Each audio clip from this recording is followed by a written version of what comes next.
दोस्तों, क्या कभी आपके मन में प्रश्न आया है कि क्या हर पत्थर में भगवान होते हैं? क्या हर पत्थर पूजा जाता है? नहीं, ऐसा संभव नहीं है। हर पत्थर पूजने योग्य नहीं होता, अपितु हर मूर्ति भी नहीं पूजी जाती। उदाहरण के लिए, बाजार में गणेश उत्सव या नवमी के दौरान बिकती हुई मूर्तियों को कभी नहीं पूजा जाता। ये तभी संभव होता है जब किसी भी मूर्ति की प्राण प्रतिष्ठा पूरी श्रद्धा और विश्वास के साथ की जाती है। अगर आप पत्थर को पत्थर ही मानते हैं तो उसे आपको पूजने या मानने की आवश्यकता नहीं, क्योंकि बिना विश्वास और श्रद्धा के दोस्त तक नहीं मिलते, तो भगवान कैसे मिलेंगे? फ्रेंड्स, इसे आप ऐसे समझ सकते हैं कि मान लीजिए आपके पास कोई कोरा कागज है, तो आप उसको कैसे भी इस्तेमाल कर सकते हैं, जैसे कि टिश्यू पेपर, सफाई इत्यादि। लेकिन उसी पेपर पर आपके माता पिता की फोटो प्रिंट कर ली जाए तो क्या तब भी आप उस कागज का वैसा ही इस्तेमाल करेंगे? नहीं, आप कहेंगे कि माता पिता को तो मैंने देखा है इसलिए मानते हैं उन्हें। फिर तो आपको ये भी सोचना चाहिए कि आपने अपने दादाजी से आगे की पीढ़ी को नहीं देखा, तो फिर क्या उन्हें नहीं मानते? दोस्तों, इसी प्रकार सनातन धर्म में भी मूर्ति अर्थात जो कि कोरे कागज के समान है, उनकी पूजा नहीं होती, लेकिन विग्रह की पूजा अवश्य होती है। अब यहाँ सवाल उठता है फ्रेंड्स कि मूर्ति और विग्रह में क्या अंतर है? तो दोस्तों, मूर्ति का अर्थ पुतला या छाया चित्र से समझ सकते हैं, इसलिए पुतला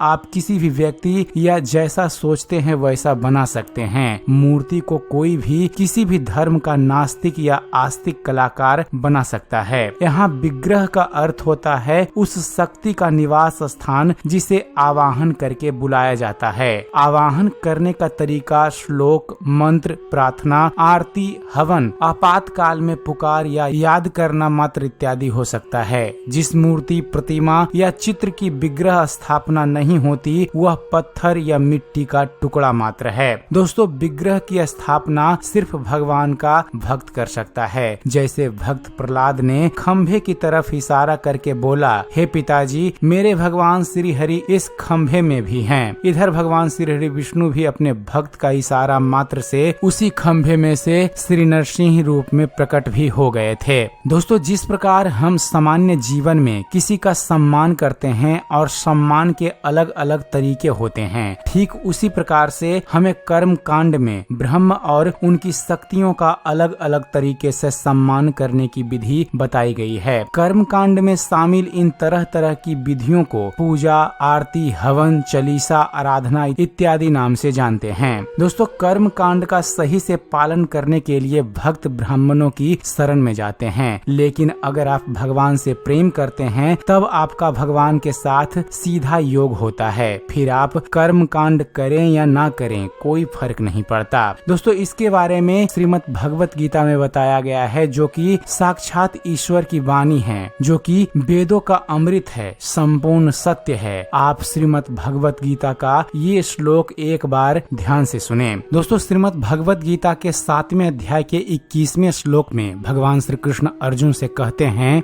यो यो याम याम तनुम भक्तः श्रद्धयार्चितुमिच्छति तस्य तस्याचलां श्रद्धां तामेव विदधाम्यहम्।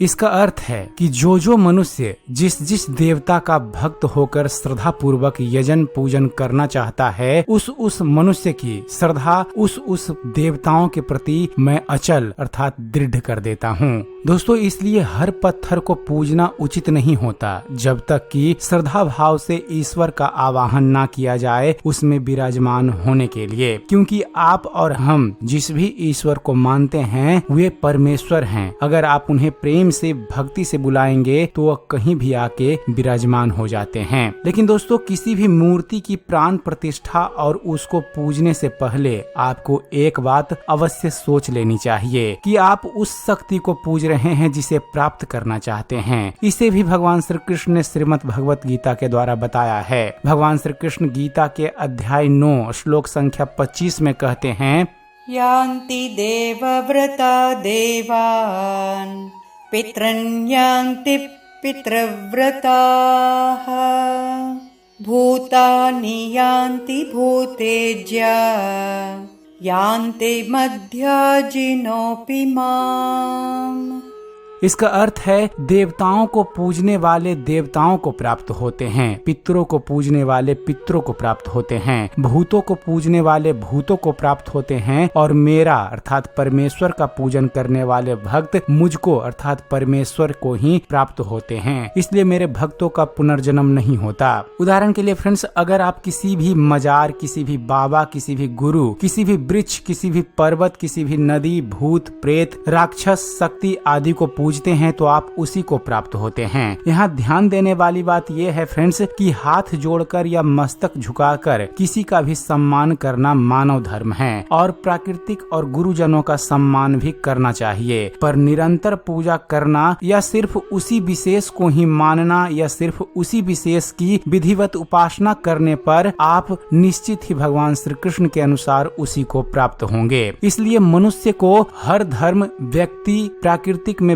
विद्यमान प्रत्येक तत्व का उसके गुणों के अनुसार सम्मान करना चाहिए। मनुष्य जीवन में सुख के लिए आप अलग अलग देवताओं और देवियों को श्रद्धा और भक्ति से प्रसन्न करके अपने जीवन को सुखमय बना सकते हैं। दोस्तों, महाभारत में वनवास के दौरान अर्जुन ने भगवान शिव की मूर्ति अपने हाथों से बनाकर उसमें प्राण प्रतिष्ठा करके शिव जी की आराधना की थी। जैसे ही उन्होंने पुष्प का हार मूर्ति के गले में डाला, भगवान शिव किरात का रूप धारण करके वहां आ गए और वो माला उनके गले में सुशोभित होने लगी। लेकिन मोक्ष की प्राप्ति श्री हरि के चरणों में ही संभव है। इसलिए फ्रेंड्स, आप भगवान श्री कृष्ण के विश्व रूप को ध्यान से देखें या उस रूप के बारे में पढ़ें, अपने घर या गुरुजनों से पूछें, सत्य अपने आप आपके सामने प्रकट हो जाएगा। तो एक बार प्रेम से बोलिए जय श्री कृष्ण, जय श्री राधे। उम्मीद करते हैं फ्रेंड्स आप सभी को हमारा वीडियो पसंद आया होगा। वीडियो पसंद आया हो तो वीडियो को लाइक और शेयर करना मत भूलिएगा। और दोस्तों, ऐसे ही धर्म और अध्यात्म से जुड़े हुए ज्ञानवर्धक वीडियो देखते रहने के लिए आप हमारे इस चैनल ज्ञान मंथन को सब्सक्राइब जरूर कीजिएगा।